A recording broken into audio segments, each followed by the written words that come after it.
एक परिवार की नई नवेली इकलौती बहू एक प्राइवेट बैंक में बड़े ओहदे पर थी। उसकी सास तकरीबन 1 साल पहले ही गुजर चुकी थी। घर में बुजुर्ग ससुर और उसके पति के अलावा कोई ना था। पति का अपना कारोबार था। पिछले कुछ दिनों से बहू के साथ एक विचित्र बात होती थी। बहू जब जल्दी जल्दी घर का काम निपटाकर ऑफिस के लिए निकलती, ठीक उसी वक्त उसके ससुर उसे आवाज देते और कहते, बहू मेरा चश्मा साफ कर देती। लगातार ऑफिस के लिए निकलते समय बहू के साथ यही होता।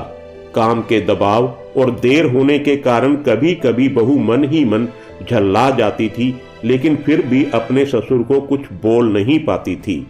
जब बहू अपने ससुर की इस आदत से पूरी तरह ऊब गई तो उसने पूरे माजरे को अपने पति के साथ साझा किया।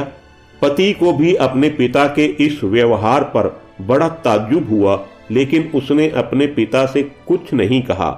पति ने अपनी पत्नी को सलाह दी कि तुम सुबह उठने के साथ ही पिताजी का चश्मा साफ करके उनके कमरे में रख दिया करो, फिर ये झमेला ही समाप्त हो जाएगा। अगले दिन बहू ने ऐसा ही किया और अपने ससुर के चश्मे को सुबह ही अच्छी तरह साफ करके उनके कमरे में रख दिया। लेकिन फिर भी उस दिन वही घटना दोबारा हुई और ऑफिस के लिए निकलने के ठीक पहले ससुर ने अपनी बहू को बुलाकर उसे चश्मा साफ करने के लिए कहा।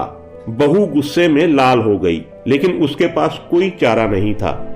बहू के लाख उपायों के बावजूद ससुर ने उसे सुबह ऑफिस जाते समय आवाज देना बंद नहीं किया।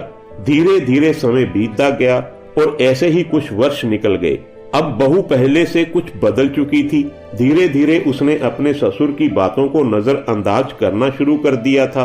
और फिर ऐसा भी वक्त आया जब बहू अपने ससुर को बिल्कुल अनसुना करने लगी। ससुर के कुछ बोलने पर वह कोई प्रतिक्रिया नहीं देती थी और बिल्कुल खामोशी से अपने काम में मस्त रहती थी।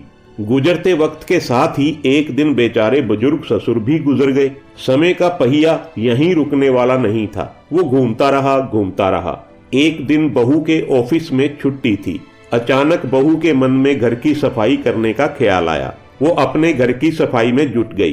तभी सफाई के दौरान मरे हुए ससुर की डायरी उसके हाथ लगी। बहू ने जब अपने ससुर की डायरी को पलटना शुरू किया तो उसके एक पन्ने पर लिखा था, आज इस भागदौड़ और बेहद तनाव व संघर्ष की जिंदगी में घर से निकलते समय बच्चे अक्सर बड़ों का आशीर्वाद लेना भूल जाते हैं, जबकि बुजुर्गों का यही आशीर्वाद मुश्किल समय में उनके लिए ढाल का काम करता है।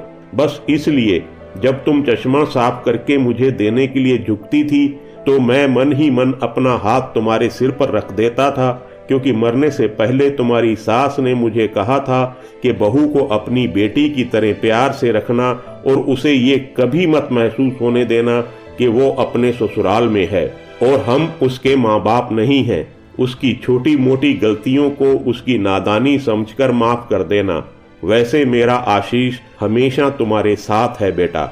बहू ने जब ये पढ़ा तो पढ़कर वो फूट फूट कर रोने लगी। आज उसके ससुर को गुजरे हुए ठीक 2 साल से ज्यादा समय बीत चुका है, लेकिन फिर भी वो रोज घर से बाहर निकलते समय अपने ससुर का चश्मा साफ करके उसे टेबल पर रख के जाती है, उनके अनदेखे हाथ से मिलने वाली आशीष की लालसा में। दोस्तों, जीवन में हम रिश्तों का महत्व महसूस नहीं करते हैं, चाहे वो किसी से भी हो, कैसे भी हो, और जब तक महसूस करते हैं तब तक वो हमसे बहुत दूर जा चुके होते हैं। दोस्तों, घर से निकलते समय बुजुर्गों का आशीर्वाद जरूर लें। इससे आपको आशीर्वाद तो मिलता ही है, बुजुर्गों को संतुष्टि भी मिलती है।